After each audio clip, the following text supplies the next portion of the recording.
Calcutta, August 1798. Dawn breaks over the Hooghly River, gilding the water's surface with copper light while the humid air carries the scent of jasmine and rotting vegetation from the mudflats. Along the waterfront, clusters of merchants unload cargo from company ships, crates of muskets, bolts of Lancashire cotton, barrels of gunpowder stacked like monuments to commerce and conquest. The city awakens to the rhythmic calls of longshoremen, the creaking of wooden cranes, and somewhere in the distance, the measured drum of a sepoy regiment conducting morning drill. In a modest but well-appointed house on Chowringhee Road, a young man of 36 years sits at a mahogany desk, quill in hand, drafting correspondence that will reshape the destinies of millions. His name is Richard Colley Wellesley, newly arrived Governor-General of Bengal, and he carries with him ambitions that will transform the British East India Company from trading concern into imperial juggernaut. Outside his window, India stretches vast and unknowing, ancient kingdoms and proud courts unaware that this single officer will become the architect of their subordination, the master manipulator who will reduce sovereign princes to pensioners and independent states to dependencies. The ink dries on his first dispatches to London, and with those words an era begins. One man's vision of absolute dominance disguised as benevolent protection, of treaties signed under duress and presented as friendship, of an empire built not through honest conquest, but through the subtle, suffocating embrace of subsidiary alliance. The story of how one British officer became Asia's most influential power broker is not a tale of battlefield heroics or dramatic sieges, though these would come. It is instead the chronicle of something far more insidious and lasting: the systematic dismantling of Indian sovereignty through paper and politics, through calculated manipulation of indigenous fears and rivalries, through the patient construction of a system that made resistance not merely difficult, but seemingly illogical. Richard Wellesley, later the Marquess Wellesley, brother to the future Duke of Wellington, arrived in India at a moment of profound transition. The Mughal Empire, once the glory of Asia, had fragmented into competing powers. The Maratha Confederacy controlling vast swaths of central and western India, Tipu Sultan's Mysore dominating the south, the Nizam of Hyderabad maintaining precarious independence in the Deccan, and dozens of smaller principalities navigating the treacherous currents between these giants. The British East India Company controlled Bengal, Bihar, and Orissa, wealthy provinces to be sure, but still merely one player among many in the subcontinent's complex political landscape.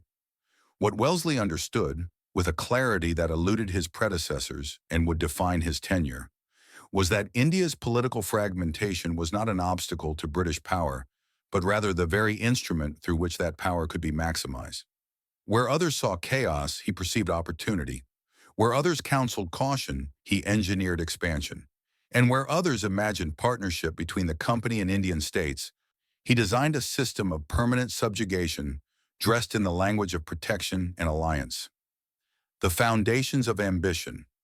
To understand Wellesley's transformation of British India from commercial foothold to imperial dominion, one must first comprehend the world he inherited. The East India Company in 1798 was a curious hybrid, part trading corporation responsible to shareholders in London, part territorial power administering millions of subjects, part military force maintaining armies larger than many European nations. Its governors-general before Wellesley had largely adhered to a policy of commercial consolidation, avoiding expensive entanglements with Indian powers unless directly threatened. Warren Hastings, impeached for his alleged tyrannies, had nonetheless maintained a fundamentally defensive posture. Lord Cornwallis, arriving fresh from his humiliation at Yorktown, had instituted administrative reforms, but pursued territorial expansion reluctantly. This was the cautious, commercially minded company that London directors preferred, one that generated dividends through trade, not expensive military adventures into the interior. Wellesley rejected this philosophy utterly.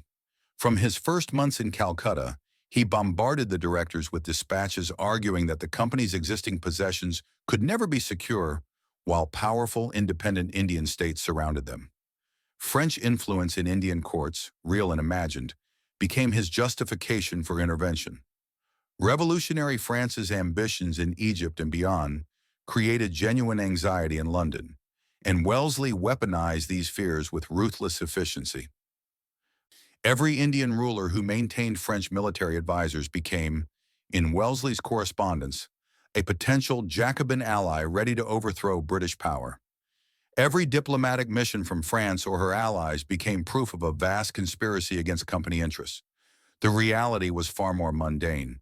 Indian rulers hired European military advisors, French, Portuguese, British, based on availability and expertise, not ideology. But Wellesley understood that London, thousands of miles distant and utterly ignorant of Indian political realities, would accept his alarmist assessments.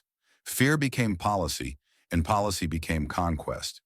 The instrument through which Wellesley would execute his vision was the subsidiary alliance system, a mechanism of control so elegant in its conception and devastating in its effect that it would serve as template for British imperialism across Asia and Africa for the next century. The system's genius lay in its apparent reasonableness. An Indian ruler, faced with threats from neighbors or internal instability, would sign a treaty with the company accepting British military protection. In exchange, the ruler would maintain at his own expense a British military force stationed permanently in his territory, accept a British resident at his court to advise on matters of governance, surrender control of foreign relations to the company, and agree to have his administration reformed along lines approved by British advisors.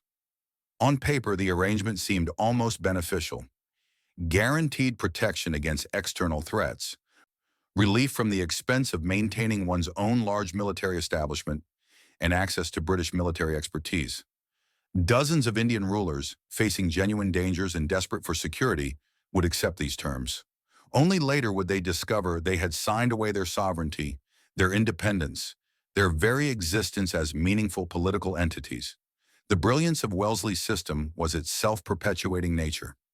Once an Indian state accepted a subsidiary alliance, the cost of maintaining the British force invariably exceeded the tribute payments agreed upon. This created immediate fiscal crisis, as rulers discovered their treasuries could not support the subsidy without imposing new taxes or reducing court expenditures. British residents, ostensibly present merely to advise, would then helpfully suggest administrative reforms, reforms that invariably centralized power, reduced the ruler's autonomy, and increased British influence over revenue collection. If the ruler proved unable to pay the subsidy, the British would annex portions of his territory as security, reducing his resource base while maintaining the same tributary requirements. This debt trap was inescapable. A ruler who attempted to dismiss the British force or reduce its size was accused of violating treaty obligations and faced military intervention. A ruler who accepted the terms found his authority eroded year by year, his court filled with British advisors, his subjects paying taxes to support the very force that guaranteed his powerlessness. And surrounding states, witnessing this subjugation, faced a terrible choice: accept subsidiary alliance themselves, or resist and face the combined might of the company's own armies, plus the forces of all states already subordinated. Wellesley had created a system where each Indian state absorbed into the British sphere made the next absorption easier, a cascade of dependencies that would sweep across the subcontinent. The testing ground, Hyderabad. The first and in many ways most consequential application of Wellesley's system came in Hyderabad, the powerful Deccan state ruled by Nizam Ali Khan, Asafjadah II. Hyderabad represented everything Wellesley's vision required: a substantial territory with significant resources, a ruler facing genuine military threats from the Marathas and Mysore, and most importantly, a court that already maintained close but not subordinate relations with the company. Since 1766, Hyderabad had hosted a small British military contingent, but this force served essentially as mercenaries, paid directly by the Nizam and without the political strings Wellesley envisioned. The Nizam maintained full sovereignty, conducted independent foreign policy, and employed French military advisors alongside British ones. For Wellesley, this arrangement was intolerable. A sovereign Indian state with European military capacity represented precisely the threat his system was designed to eliminate. The opportunity for transformation came through manufactured crisis. In September 1798, mere weeks after Wellesley's arrival in Calcutta, he dispatched urgent warnings to the Nizam. French forces under Napoleon had invaded Egypt, proof of revolutionary France's ambitions in the East. The French military contingent serving in Hyderabad's army, some 14,000 men led by French officers, now represented an existential danger. These warnings were grossly exaggerated. The French force in Hyderabad, while professionally competent, had been in service for years with no indication of revolutionary sympathies. Most were mercenaries motivated by pay, not politics. But Wellesley understood psychology. The Nizam, elderly and increasingly anxious about threats from all directions, could be convinced that his French troops might prove disloyal. Through his resident at Hyderabad, James Kirkpatrick, a man who had lived so long in India he dressed in local fashion and married into the Hyderabadi nobility, Wellesley applied relentless pressure.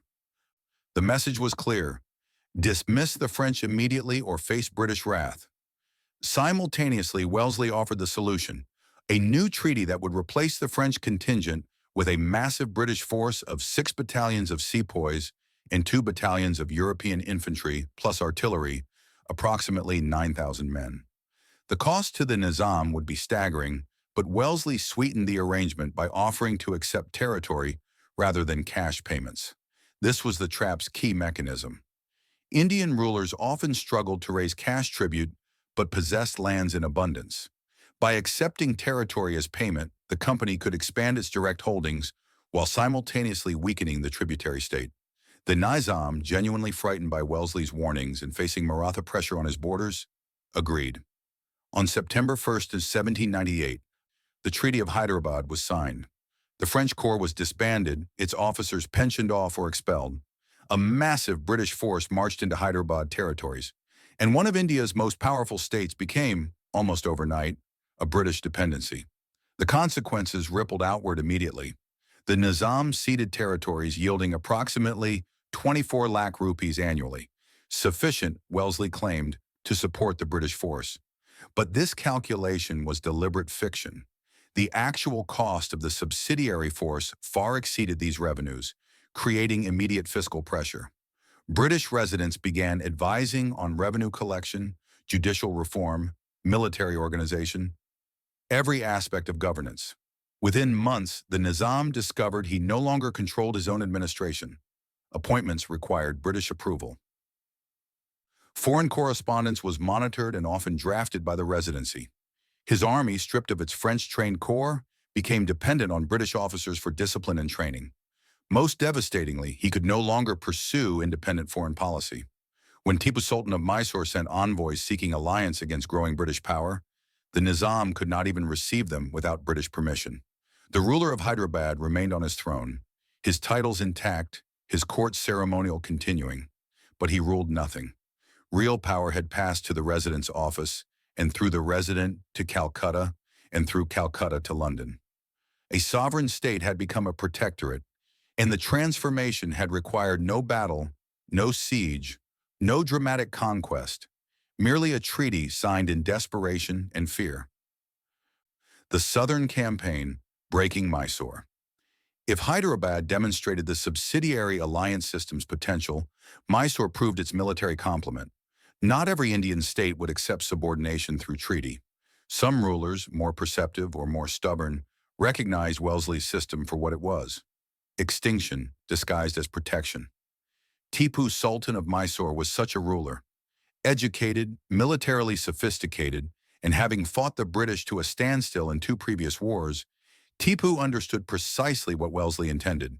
The Governor-General's demands that Mysore accept a subsidiary alliance and dismiss all French advisors were not reasonable requests for cooperation, but ultimatums designed to provoke refusal. Tipu had watched Hyderabad's subjugation with alarm. He had no intention of meeting the same fate. The correspondence between Wellesley and Tipu in late 1798 and early 1799 reads like a deadly diplomatic dance, each party maneuvering for advantage, each knowing war was inevitable. Wellesley demanded that Tipu accept a British resident at his capital, Seringapatam, and pledged to conduct no foreign relations without British approval. Tipu countered with offers of commercial agreements and friendship, but refused to surrender sovereignty. Wellesley interpreted these refusals as evidence of pro-French conspiracy, though in reality Tipu's French support consisted of fewer than 100 advisors and technicians, hardly a revolutionary army. But the Governor-General was not seeking compromise. He was manufacturing justification for a war he had already decided upon. In London, company directors and government officials might question expensive military adventures, but they could hardly oppose action against a ruler in league with revolutionary France, who threatened company possessions. Wellesley's propaganda was relentless. Every diplomatic mission Tipu sent to other Indian courts or to Ottoman territories was portrayed as conspiracy. Every modernization of Mysore's military as preparation for aggression against the British.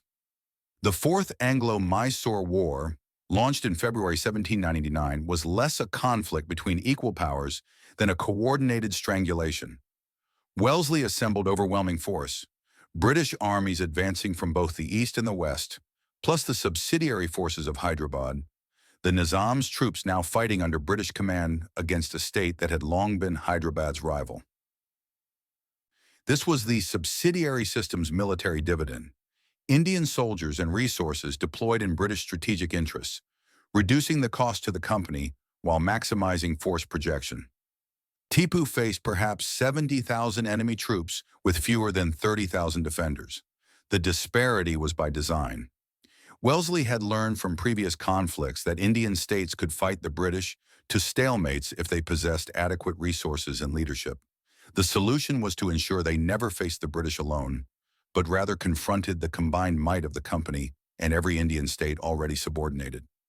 The siege of Seringapatam in April and May 1799 was brutal and short. The city, Tipu's capital and fortress, stood on an island in the Kaveri River, its walls ancient but reinforced with modern artillery. British and Hyderabadi forces surrounded it, cutting supply lines and bombarding the walls with heavy guns. On May 4th, after a devastating artillery barrage opened breaches in the defenses, British troops stormed the city. The fighting was savage. Tipu Sultan died defending his capital, cut down in a breach in the walls, his body found hours later amid piles of the slain. The British and Allied troops, their blood up after the assault, sacked the city thoroughly. Contemporary accounts, sanitized for official consumption, nonetheless hint at the violence, widespread looting, destruction of neighborhoods, and treatment of the civilian population that violated every promise of restraint.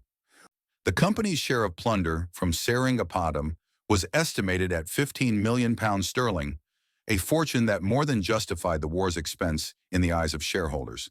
But the real profit was strategic. Wellesley dismembered Mysore with calculated precision. Some territories were annexed directly by the company, extending British control across southern India. Other portions were given to allies.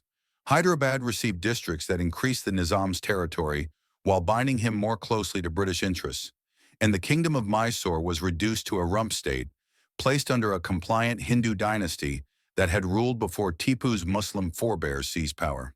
This restored kingdom was, naturally, subject to a subsidiary alliance. British troops were stationed throughout its territory. A resident monitored all administration, and the puppet ruler paid tribute for the privilege of reigning over what remained. Where once Mysore had been one of India's most powerful and independent states, capable of challenging the company militarily and diplomatically, there now existed a British protectorate indistinguishable from Hyderabad in its impotence. Wellesley had demonstrated that resistance to his system resulted not in noble defeat, but in complete obliteration of sovereignty. The lesson was not lost on other Indian rulers. The Maratha entanglement with the South secured, Wellesley turned his attention to the great challenge of Indian politics, the Maratha Confederacy. The Marathas represented something fundamentally different from the courtly kingdoms of Hyderabad or Mysore. They were not a centralized state, but rather a loose confederation of powerful chiefs. The Peshwa as nominal head, the Holkar, Scindia, Bhonsle, and Gaekwad families, controlling vast territories and commanding formidable armies. Together, the Marathas dominated much of central and western India, from Gujarat to Orissa, from the Deccan to the Gangetic Plains. Their military tradition was formidable. light cavalry that could traverse hundreds of miles in weeks, infantry trained by European advisors, and most importantly, a political culture that valued military prowess and independence. They were not supplicants seeking British protection. They were rivals for dominance in India. Wellesley's approach to the Marathas demonstrated his strategic patience and his understanding that even his system required the right circumstances. For years after Mysore's destruction, he avoided direct confrontation with the Confederacy, recognizing that the combined Maratha forces outnumbered anything the company could field. Instead, he worked systematically to exacerbate divisions within the Confederacy, supporting one faction against another, offering inducements to individual chiefs, and waiting for the internal crisis that would give him pretext for intervention. That crisis came in October 1802, when the Peshwa Bajirao Tiyu was driven from his capital, Pune, by rivals within the Confederacy. The Peshwa fled to British protection, arriving at Bassein, a coastal enclave under company control, humiliated and desperate. For Wellesley, the Peshwa's flight was Providence itself. Here was the nominal head of the Maratha Confederacy, seeking British help, willing to pay any price for restoration. The Governor-General moved swiftly. On December 31, 1802, the Treaty of Bassein was signed. Its terms were crushingly comprehensive. The Peshwa accepted a subsidiary force of 6,000 British troops stationed permanently in his territories, ceded territories yielding 26 lakh rupees annually, surrendered control of all foreign relations, agreed to accept British arbitration in disputes with other Maratha chiefs, and pledged to exclude all other Europeans from Maratha territories. In exchange, the British would restore him to power in Pune and protect him from rivals. The Peshwa, powerless and humiliated, had no choice but to accept. Wellesley had achieved through one desperate ruler's weakness what years of military campaigning might not have accomplished: a legal claim to supremacy over the Maratha Confederacy. Predictably, the other Maratha chiefs rejected the Treaty of Bassein as illegitimate subordination. The Peshwa, they argued, had no authority to surrender Maratha sovereignty to the British. Holkar and Scindia, the most powerful chiefs, prepared for war. But Wellesley had anticipated this, indeed had designed his treaty to provoke exactly this response. By rejecting the treaty, the Maratha chiefs could be portrayed as rebels against the legitimate Peshwa, now under British protection. The company's war against the Marathas would not be aggression, but rather the enforcement of treaty obligations, the protection of a legitimate ruler against usurpers. London might question wars of conquest, but wars fought in defense of treaty partners carried the veneer of legality. The Second Anglo-Maratha War, commencing in 1803, would demonstrate how completely Wellesley had mastered the art of manufacturing justification for expansion. The campaigns that followed across central and northern India, from 1803 to 1805, were militarily complex but strategically straightforward. British armies, commanded by talented officers, including Wellesley's younger brother Arthur, the future Duke of Wellington, engaged Maratha forces in a series of pitched battles and sieges. At Assaye in September 1803, Arthur Wellesley defeated a much larger Maratha army through superior discipline and tactics, cementing his reputation as a battlefield commander. At Delhi and Agra, British forces occupied the historic Mughal capitals, giving the company symbolic supremacy over the decaying imperial center. The Maratha chiefs fought with courage, but faced insuperable challenges. British forces benefited from superior logistics, consistent discipline, and most crucially, the subsidiary forces of Indian states already subjugated. Hyderabad's troops fought alongside the British against the Marathas. The reduced kingdom of Mysore provided supplies and passage. Every state absorbed into Wellesley's system became an asset in wars against those who resisted. By 1805, the Maratha Confederacy was shattered. Not destroyed, that would take another decade, but broken into constituent parts, each forced to sign separate subsidiary alliances. Scindia's territories in northern India came under British control or influence. Bhonsle's domains in central India were similarly subordinated. Only Holkar remained substantially independent, and even his position was precarious. The Peshwa, restored to Pune, ruled purely at British pleasure, his court monitored by residents, his administration reformed by British advisors, His army subordinated to company strategic interests. The Maratha chiefs who had once dominated a third of the subcontinent found themselves reduced to pensioners, their independence a polite fiction maintained as long as they obeyed instructions from Calcutta. Wellesley's system had achieved in a decade what centuries of Mughal decline had not: the effective elimination of Maratha power as an independent force in Indian politics. The architecture of control. To understand how Wellesley became Asia's paramount power broker, one must examine not merely the treaties and wars, but the administrative apparatus he constructed to maintain control. The subsidiary alliance system required an extensive bureaucracy to function: residents at every subordinated court, military officers commanding the subsidiary forces, civilian administrators advising on revenue collection and justice, intelligence networks monitoring compliance with treaty obligations. Wellesley expanded the company's administrative machinery dramatically, recruiting able men from Britain and promoting talented officers already in India. He created what amounted to a parallel government operating across the subcontinent, British officials wielding real power while Indian rulers maintained ceremonial authority. The resident was the system's critical linchpin. Posted at each subordinated court, the resident was officially an ambassador from the Governor-General, present merely to facilitate communication and provide friendly counsel. In practice, the resident wielded dictatorial authority.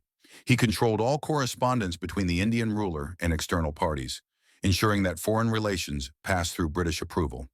He sat in council when matters of state were discussed, his advice backed by the implied threat of the subsidiary force stationed nearby. He monitored the ruler's private life, his expenditures, his friendships, ensuring that no person of influence gained the ruler's ear without British vetting. In states where the ruler proved particularly troublesome, residents intervened directly in succession disputes, backing compliant princes against more independent-minded rivals. The residents' authority extended to every aspect of governance, justified always by the need to ensure the state could meet its subsidiary obligations and maintain internal order. The subsidiary forces themselves represented permanent occupation disguised as protection. These troops, always commanded by British officers, even when composed largely of Indian sepoys, were stationed strategically throughout subordinated territories. They garrisoned key fortresses, controlled arsenals, and positioned themselves along major roads and rivers. The forces were maintained at the expense of the host state, ensuring fiscal dependence, but their loyalty was exclusively to the company. An Indian ruler who defied British wishes would find these protective forces transformed instantly into occupiers. The subsidiary system thus eliminated the need for dramatic invasions or extended sieges. British military power was already embedded within every allied state, ready to enforce compliance at the first sign of resistance. No Indian ruler could contemplate defying British demands when thousands of British-commanded troops already controlled his territory's strategic points. Revenue administration represented the system's economic foundation. The enormous cost of subsidiary forces ensured that every allied state faced fiscal crisis. British residents responded by insisting on revenue reforms, systematic surveys of landholdings, new tax assessments, more efficient collection mechanisms, and elimination of traditional exemptions. These reforms invariably increased the state's extractable revenue, allowing it to continue meeting subsidiary payments, but they also fundamentally altered the relationship between ruler and subject. Traditional systems of revenue collection in Indian states were often loose, with local elites retaining significant shares in exchange for military service or political support. British reforms centralized collection, reduced the share retained locally, and thus simultaneously increased revenue flowing to the state treasury while undercutting the indigenous military and political classes. The Indian ruler, increasingly dependent on British organized revenue systems to meet tributary obligations, found his own nobility impoverished and unable to provide independent military or political support. The result was a ruler doubly dependent on British military force against external threats, and on British administrative expertise to extract resources from his own territories. The symbolic dimensions of Wellesley's system were as important as its material mechanisms. The Governor-General insisted on forms of deference and ceremony that constantly reinforced British superiority. Indian rulers visiting Calcutta were required to pay formal court to the Governor-General, observing protocols that placed them subordinate to British authority. British residents at Indian courts demanded privileges exceeding those granted to any indigenous official, creating visible hierarchy. Most tellingly, Wellesley commissioned the construction of Government House in Calcutta, a massive neoclassical palace explicitly modeled on Kettleston Hall in England, designed to dwarf any Indian architectural statement and serve as permanent monument to British supremacy. The building, completed at enormous expense, announced to every visitor that the Governor-General ruled not as a merchant company's representative, but as an emperor in all but name. Indian rulers arriving for audiences were made to walk through halls adorned with classical statuary and paintings of British military victories. A carefully orchestrated procession designed to induce awe and acceptance of subordination.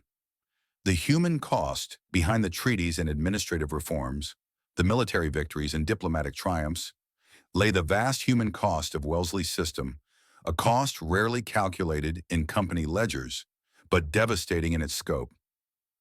The subsidiary alliance system's fiscal pressure translated directly into increased taxation across subordinated states. Peasants who had paid traditional land revenue to local officials found themselves subject to systematic British supervised extraction. Tax rates increased, exemptions disappeared, and enforcement became more rigorous. The result was widespread rural impoverishment. Contemporary records from subordinated states, fragmentary and often suppressed by British authorities, nonetheless reveal recurrent patterns. Land abandoned because tax burdens exceeded productive capacity, farmers fleeing from districts where collection became insupportable, periodic famines exacerbated by revenue demands that left no reserves for subsistence in poor harvest years. The destruction of indigenous military classes represented another dimension of suffering. Traditional Indian states had supported large military establishments, not merely soldiers, but entire communities dependent on military service for livelihood. The subsidiary system rendered these indigenous armies obsolete. Why maintain expensive cavalry and infantry when British forces provided security? Rulers under British pressure systematically disbanded their military contingents, releasing hundreds of thousands of soldiers into an economy offering few alternatives. Some found employment with the company as sepoys, but most did not. These discharged soldiers, trained only in warfare and often from martial communities with few other occupational skills, swelled the ranks of bandits and unemployed poor. The early 19th century saw epidemic banditry across central and northern India. Not mere criminality, but rather the socio-economic dislocation created when military classes were suddenly rendered superfluous by British hegemony. Court culture and artistic patronage suffered similarly. Indian rulers had traditionally supported vast establishments. Poets, musicians, painters, scholars, all dependent on royal patronage. The subsidiary system's fiscal pressure forced dramatic reductions in court expenditure. British residents, focused entirely on ensuring tributary payments, cared nothing for artistic traditions and actively encouraged their elimination as wasteful expense. One by one, the great courts that had sustained Indian artistic and intellectual life for centuries contracted or disappeared. Musicians found themselves without patrons, poets without audiences, painters without commissions. The British claimed they were modernizing Indian administration, eliminating feudal extravagance. In reality, they were dismantling the cultural infrastructure that had made Indian courts centers of artistic achievement, rivaling anything in contemporary Europe. The paintings, the manuscripts, the musical traditions, many simply disappeared, casualties of a system that valued only extractable revenue and military compliance. The psychological dimensions of subordination may have been most devastating. Indian rulers who had reigned as sovereigns found themselves transformed into British dependents, their every decision subject to external approval, their courts monitored by foreign advisors, their very thrones contingent on British goodwill. The humiliation was not merely personal, but civilizational. These were rulers of ancient lineages, heirs to traditions stretching back centuries, now reduced to signing documents they could not refuse and implementing policies they might detest. The Nizam of Hyderabad, descended from Mughal nobility, found himself unable to appoint his own ministers without British approval. The Peshwa, nominal head of the Maratha Confederacy that had challenged Mughal supremacy, could not correspond with neighboring rulers without British mediation. The psychological violence of this transformation, sovereignty to subordination, independence to dependence, scarred generations. Indian political consciousness in the decades following Wellesley's tenure was shaped fundamentally by this experience of humiliation disguised as protection, subjugation presented as alliance, the imperial legacy. When Richard Wellesley departed India in 1805, recalled by company directors alarmed at his expensive wars and autocratic governance, he left behind an utterly transformed subcontinent. The British East India Company, which in 1798 had been one power among many in Indian politics, now stood paramount. No Indian state maintained meaningful independence. The Mughal emperor, though still resident in Delhi, was a British pensioner, his authority non-existent beyond his palace walls.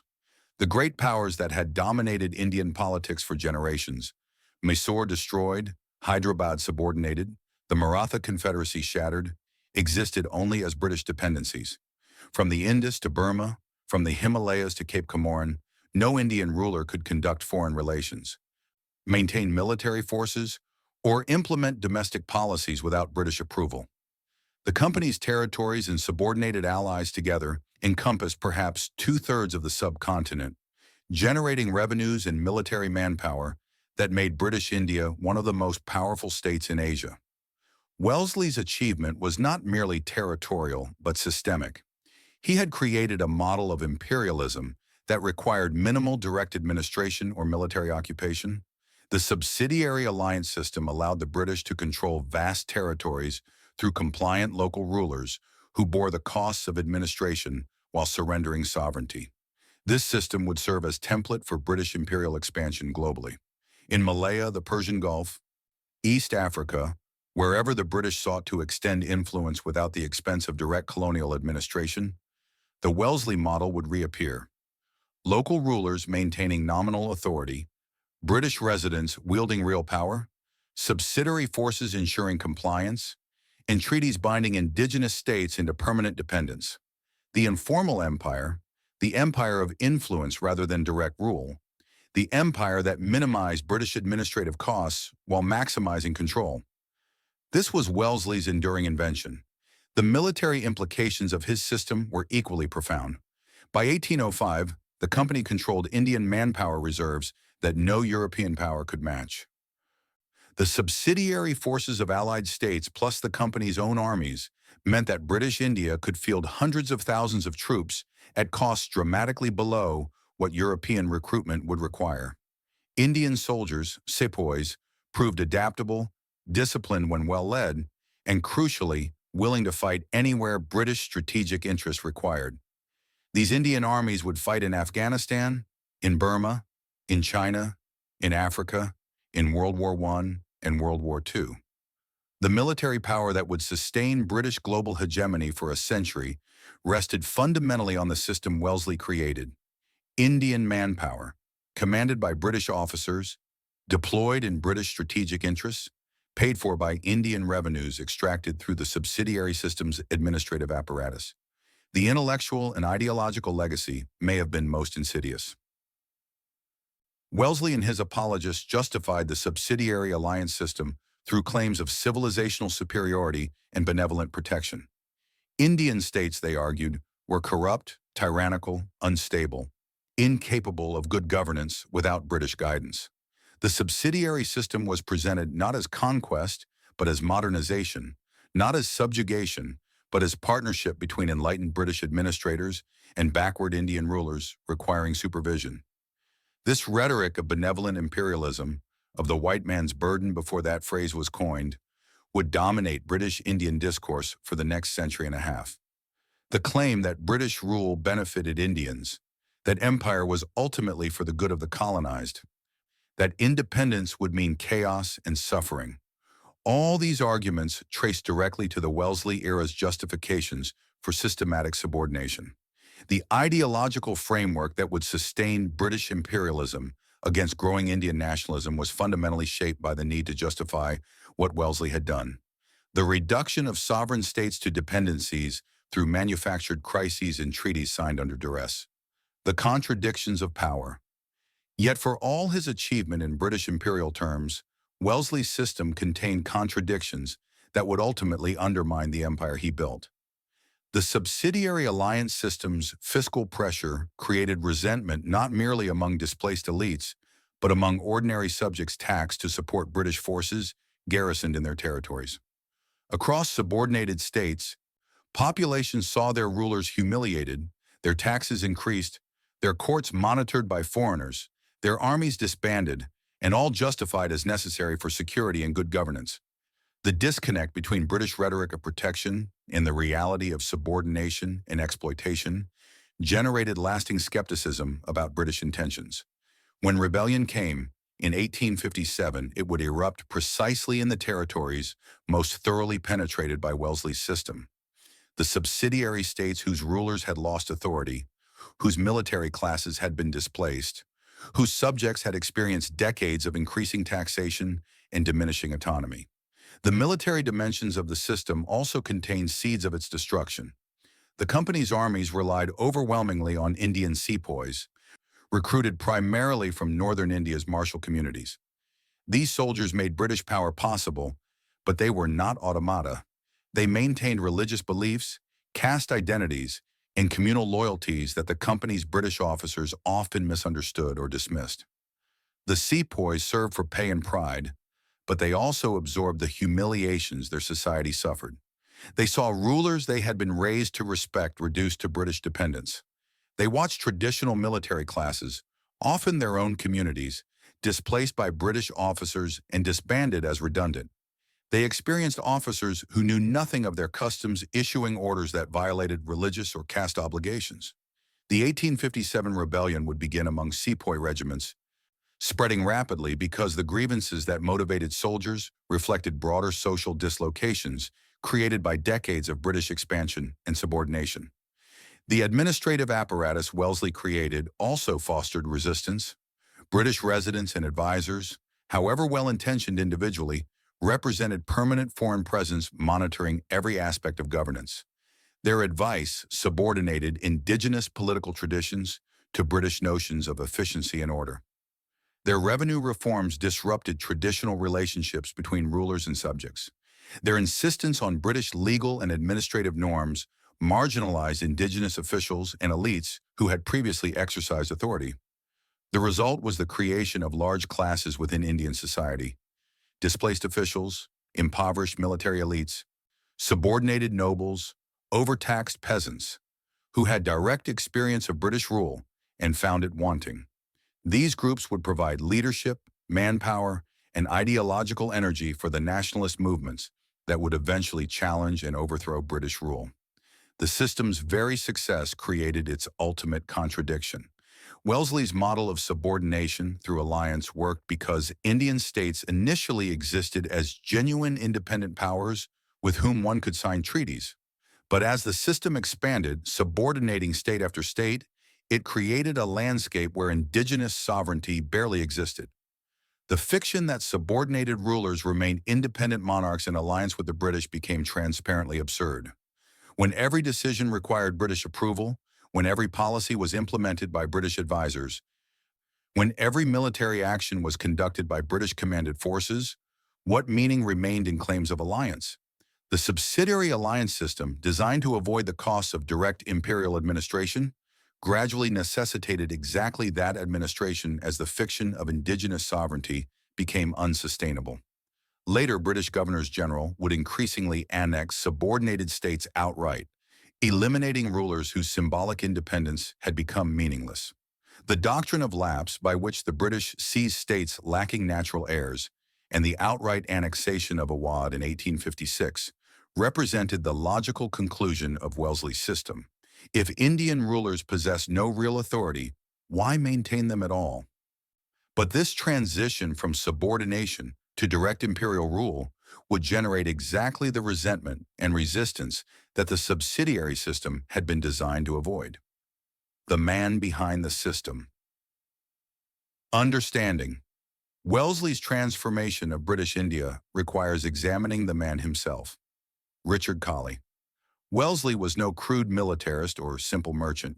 He was an educated aristocrat, product of Eton and Oxford, a man who read classical literature, commissioned architectural monuments, and saw himself as a builder of civilizations. His correspondence reveals someone who genuinely believed British rule benefited Indians, that enlightened British administration offered salvation from the tyranny and anarchy of indigenous governance. This was not cynical manipulation, but rather sincere conviction shaped by assumptions of cultural and racial superiority common among Britain's ruling classes. Wellesley saw himself as a Roman proconsul, bringing civilization to barbarians, his mission fundamentally benevolent even as its methods were ruthlessly exploitative. This self-conception mattered because it shaped how Wellesley operated. He demanded not merely obedience, but recognition of British superiority. The ceremonial protocols he insisted upon, the architectural statements like Government House, the educational initiatives he launched, all reflected a vision of permanent British supremacy justified by civilizational hierarchy. Wellesley wanted Indian rulers not merely defeated, but convinced of their own inferiority, accepting British guidance as natural and necessary. The subsidiary alliance system's genius lay in the psychological dimension. It did not merely conquer, but aimed to convince the conquered that their subordination was in their own interests. This ideological component distinguished Wellesley's imperialism from simple military conquest and made it more durable precisely because it sought to naturalize British dominance rather than merely impose it through force. His personal ambitions were equally important.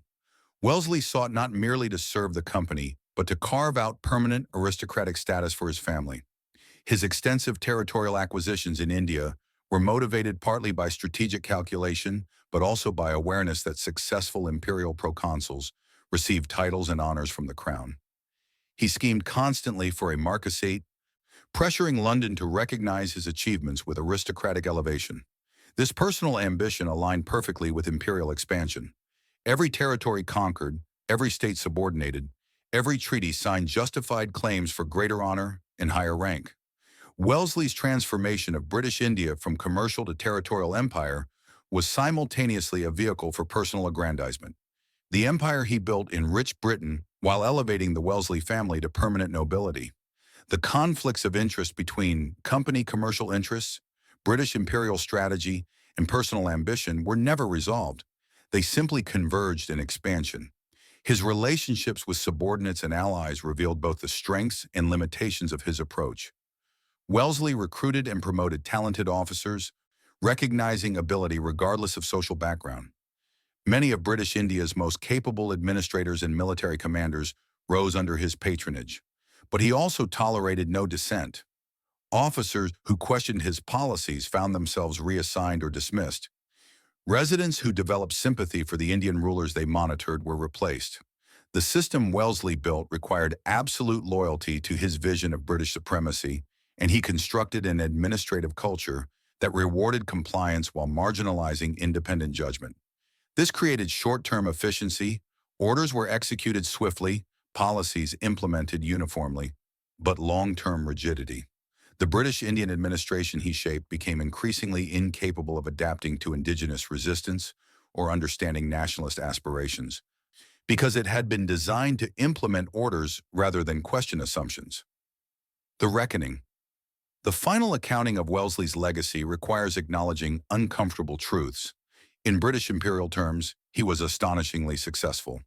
He transformed a commercial company into a territorial empire, created administrative and military systems that would endure for a century and a half, and established British dominance over the Indian subcontinent so completely that challenges to that dominance would require decades of organized resistance.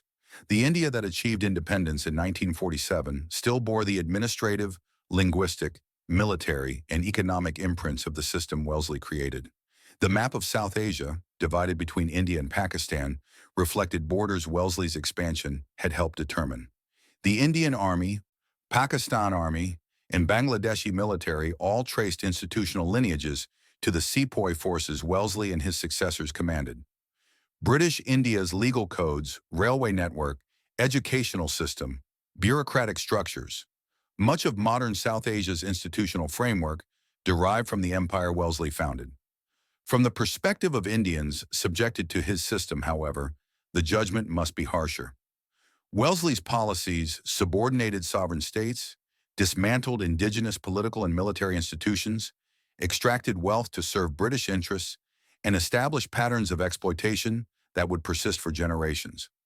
The famines that would devastate India repeatedly in the 19th and early 20th centuries, killing tens of millions, occurred in an economic and administrative system shaped fundamentally by Wellesley's vision of India as resource base for British power. The impoverishment of India's artisan and manufacturing sectors as British industrial goods flooded Indian markets without reciprocal access occurred because subsidiary states could not implement protective tariffs without British approval. The educational systems that trained Indians to serve British administration while marginalizing indigenous learning reflected Wellesley's conviction that British civilization was inherently superior. The infrastructure, railways, telegraphs, ports, was built to serve British strategic and commercial needs, not Indian development. Wellesley's system enriched Britain while impoverishing India, and that extraction was not incidental but rather central to his imperial vision. The moral reckoning extends beyond material exploitation to the psychological and cultural violence of subordination. Wellesley's system told generations of Indians that their civilizations, their traditions, their modes of governance were inherently inferior, requiring British supervision and reform. It disrupted organic social and political development, replacing indigenous institutions with alien impositions. It created what would later be termed colonized consciousness, the internalization of inferiority, the acceptance of foreign rule as necessary and beneficial. Overcoming this psychological colonization would require enormous intellectual and political effort.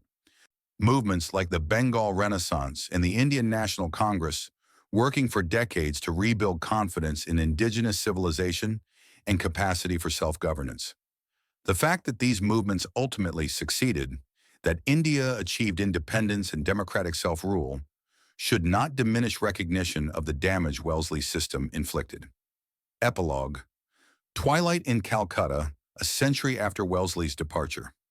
The Hooghly River reflects crimson and gold, much as it did when he first arrived.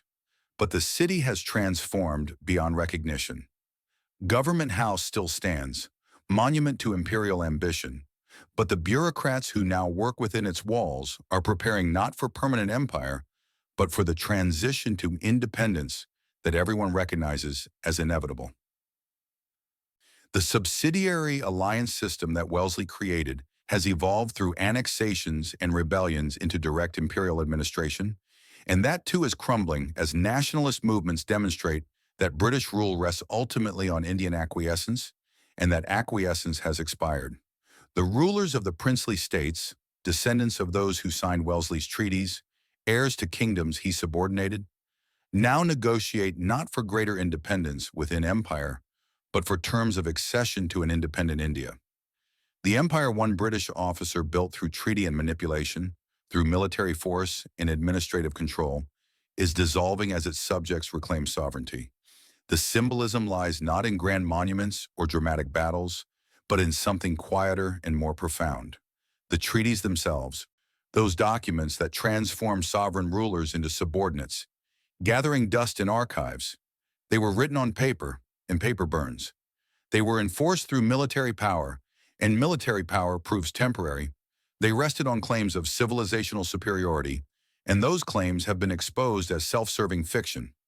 What Wellesley built seemed permanent, a system so comprehensive and self-reinforcing that its overthrow appeared impossible.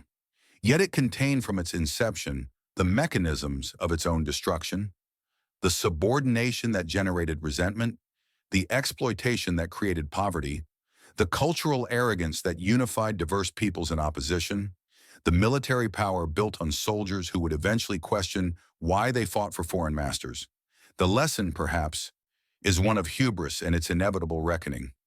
Wellesley believed he was building something eternal, a rational system of governance that would bring order and civilization to chaos and barbarism. He could not imagine that the Indians he regarded as inferior would prove capable of creating what his system never achieved: genuine self-governance, democratic institutions, cultural renewal on indigenous terms.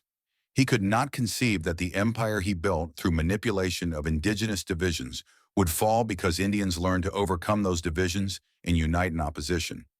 He assumed that power once established through treaty and force would be self-perpetuating. But power requires not merely force, but legitimacy, and legitimacy cannot be imposed by treaty or maintained by garrison. It must be earned through governance that serves the governed, and that Wellesley's system never attempted. So we are left with a paradox.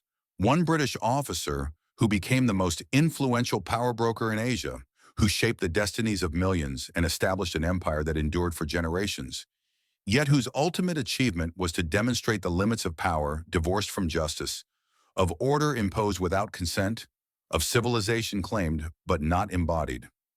Wellesley's India was powerful and vast, extractive and efficient, but it was not sustainable because it rested on subordination, and human beings, given time and opportunity, will always resist subordination. The empire he built fell not because it was weak, but because it was unjust. And injustice, however brilliantly administered, cannot endure forever. That recognition that power without legitimacy is merely temporary dominance awaiting its overthrow may be the most important truth buried in the dusty archives where Wellesley's treaties slowly crumble into irrelevance. Monuments to a system that seemed eternal but proved merely mortal, like the man who created it and the empire it sustained.